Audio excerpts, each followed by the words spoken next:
Hi everyone, welcome back to our channel. I'm back with another tutorial video, and today's tutorial is based on how to block and replace a lost or stolen card of DBS account. In this following video, I'll be showing you step-by-step tutorial. All you have to do is follow the instruction as guided, and without any further delay, let us get started. So first of all, open up your DBS application and then you'll have to tap on login.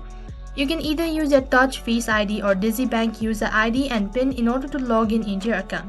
So once you're logged into your account, on the other page, this is what the interface is going to look like, and then you'll have to tap on the more option in the bottom right corner of your screen. Once you tap on it, on the other page, under manage card and loan, you can see there are multiple options. So then you'll have to tap on replace a block card in the top right corner of your screen.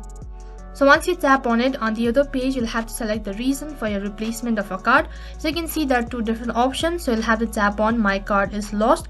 Once you tap on it, right in center, there is a confirmation. So make sure to go through it all and then tap on proceed. As you tap on proceed, next you'll have to select the card that you want to replace or block. So once you're done selecting your card that you want to block, on the other page you have update. So make sure to go through all of your information and then tap on block now, which is right at the bottom. As soon as you tap on block now, your card will be blocked immediately. And then at the same time, you can even request for a new card replacement. So that is how you can block and replace your lost or stolen card of DBS account. So that is all for this video. I hope the video was helpful. Make sure to like, share and subscribe to our channel. Thank you for watching.